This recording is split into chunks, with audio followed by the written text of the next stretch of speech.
পাঁচ দেশের সফরে এই মুহূর্তে ত্রিনিদাদ এবং টোবাগোতে আছেন প্রধানমন্ত্রী নরেন্দ্র মোদী। সেখানেই এক সরকারি অনুষ্ঠানে প্রধানমন্ত্রী নরেন্দ্র মোদীকে সে দেশের সর্বোচ্চ বেসামরিক সম্মান the order of the Republic of Trinidad and Tobago প্রদানের ঘোষণা করেন ত্রিনিদাদ ও টোবাগোর প্রধানমন্ত্রী কমলা পারসাদ বিসেসার।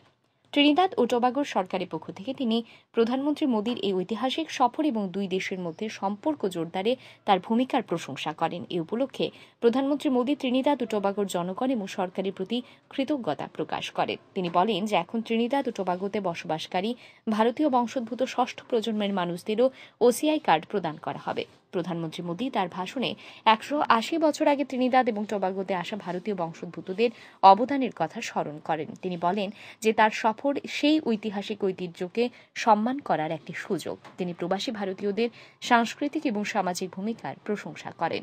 বসুধৈব কুটুম্বকম নীতির কথা উল্লেখ করে প্রধানমন্ত্রী ত্রিনিদাদ ও টোবাগোকে সহায়তা অব্যাহত রাখার আশ্বাস দেন। Bureau report, RE news.